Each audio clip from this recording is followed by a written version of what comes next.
السلام عليكم خوتي خواتاتي، كنتمنى تكونوا كاملين بخير وعلى خير. ومرحبا بكل متابع جديد.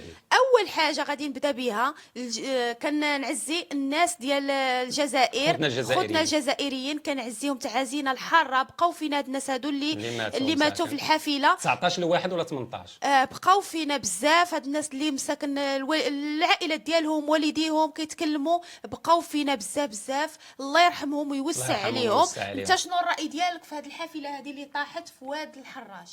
الصراحه انا بقاو فيا هاد الناس جيراننا الصراحه.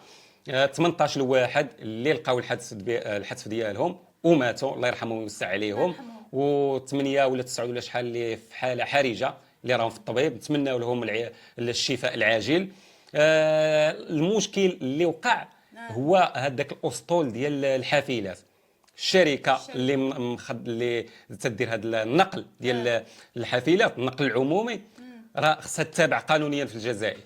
وتخيلي الحافله عندها 50 عام 60 عام مدقدقاو مازال ما تبدلتش، والملاير تيدخلوا، والمواطن مسكين تيمشي فيهم مدقدقين. بطبيعه الحال غادي المواطنين الجزائريين ما كيتكلموش على حقوقهم، ما كيتكلموش، خصهم يتكلموا على حقوقهم. شوفي الطوبيس كي داير من عام الاستعمار، راه حشومه كاع. واللي كل سنه الالاف ديال القصايد اللي تيوقعوا في الجزائر بسبب هاد وسائل النقل اللي قديمه بزاف من عهد الاستعمار، وما بغاوش يبدلوهم. راه حشوم. وهذا الشيء هذا باش نكونوا واقعيا، باش ما يقولوش خوتنا الجزائريين راه حنا راه حتى في المغرب غير هي، يعني في المغرب واحد النسبه قليله، يعني كاين تطور في هذه القضيه ديال النقل.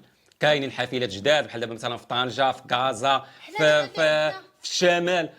حنا اللي عندنا انه بحال دابا فاس هيجيبوا لنا ديال الاخرين سالاو بهم كازا كيجيبوهم لنا الفاس. من هذه النقطه هذه بعدا شي شويه كيرموا داك فاس اللي ساكنين فيها حنا.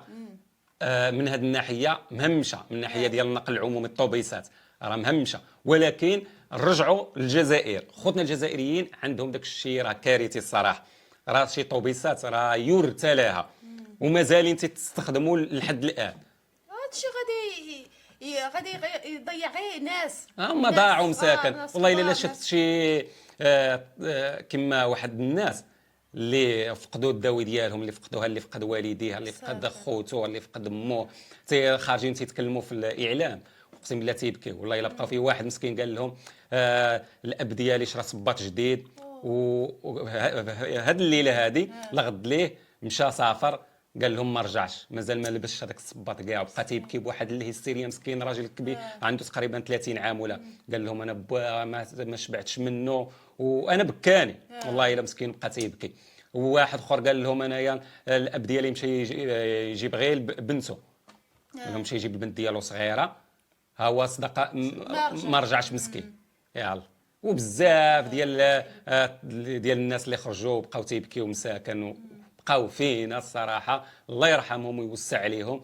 وشكون خص الدوله راه خصها تحاسب هاد الشركه ديال النقل ديال الطوبيسات، راه خصها تحاسبها. راه خصها الاسطول كامل خصو يتغير، والفلوس موجوده، راه الملاير تيدخلوا. واحد الطوبيس انا شفتو غادي مايل غادي هكا ودابا هذاك ما غيطيحش.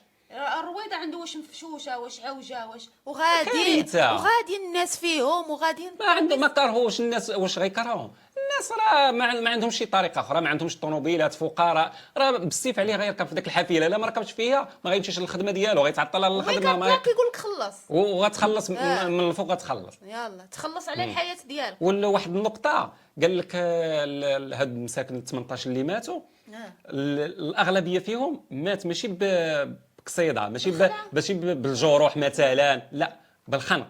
فاش الحافله طاحت في داك الواد، داك الواد فيه الريحه خانزه والماء مسخ، واش مبرونشي فيه بخراره ولا الله اعلم. المهم الواد خانز، يعني مساكن فاش بغاو ينقضوا راسهم تخنقوا. كاين اللي شرب الماء ومات، كاين اللي تخنق بالريحه، كاين اللي وحل في داك الغيط. هذا هو المشكل باش ماتوا. شتي كان مثلا هاد الحافله طاحت في البحر او شي واد نقي، ما مزيان يقدروا النص فيهم غينجا. يعني اللي تعرف يعوم، كاين اللي غادي غيجيو دغيا الاطفاء داك المنقذين. يعني المهم غتكون الكارثه النسبه ديالها قليله، ماشي بحال دابا 18 راه كارثه. والسبب كما قالوا في الاعلان ديالهم الاعلام الجزائري المشكل هو الواد خانز، والواد قدو قداش تبارك الله في الجزائر، وعلاش ما هيئوش، علاش ما قادوش ونقاوه ويكون واحد المتنفس زوين، يعني علاش مخلينه مكرفس هكاك؟ هذا هو المشكل. حنا في الدول العربيه خصوصا شمال افريقيا هذا هو المشكل. المسؤولين مهمشيننا بزاف، مهمشيننا مهمشين المواطن الصراحه، ما عاطينوش قيمه كاع. ولكن المواطن هو اللي كيديرها لراسو. حنا ما تنهضروش على حقنا، حنا ما تنهضروش على تلقاه عوج وطالع فيه بنادم يا. عامر وطالع فيه الناس. مشكله. وواحد النقطه قال لك النظام الجزائري او السلطات الجزائريه منعت واحد 5 ولا 6 ديال القنوات الرسميه، منهم الشروق، منهم المهم بزاف ديال القنوات حبسوا لهم البث ديالهم شي 48 ساعه، يعني يومين. علاش؟ لانهم نقلوا الحقيقه، لانهم خرجوا عاقبوهم. علاش نقلوا لنا الحقيقه؟ خايفين، يعني باش تعرفي المسؤول اللي تيكون في كرشو العجينه كيف ما تنقولوا، يعني تيخاف على راسه، تيخاف من الحقيقه. يعني هم حبسوهم خايلين معايا.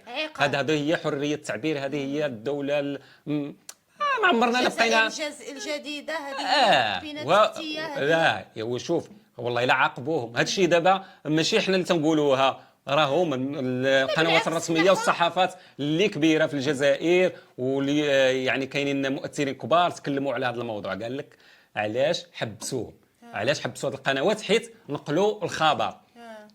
وحدين تيقول لك حق لا، حيت دخلوا للطبيب الناس مازال مجروحه ومازال ودخلوا داروا معهم استجوابات، ولكن هذه غير سبه. السبب الحقيقي تكون شي حاجه هو كيدخل عند المرضى وكيشوفهم. والسبب الحقيقي راه هو ما باغيش يبينوا الحقيقه للشعب. هذا هو المشكل، واللي يلطف بهم واللي يدير لهم شي تاويل. اللي مريض الله يشافيه واللي توفى الله يرحمه. والشعب خصو يتكلم، ديما يتكلم. خصنا نتكلموا على حقوقنا. ايوا حيت الحق يؤخذ ولا يعطى. ولا تسنيتي مسؤول يعطيك حقك والله الا ديتي ما غاديش دير. هذا هو المشكل. يلا خوتي ما تنساوش الاشتراك في القناه، ضروري تشتركوا في القناه باش يوصلكم كل ما هو جديد مفيد، لان راه التفاعل ضعيف والاشتراك المشتركين راه ضعاف. هما المشاهدات كاينين الحمد لله، ولكن اشتركوا وفعلوا الجرس باش يوصلكم اي جديد.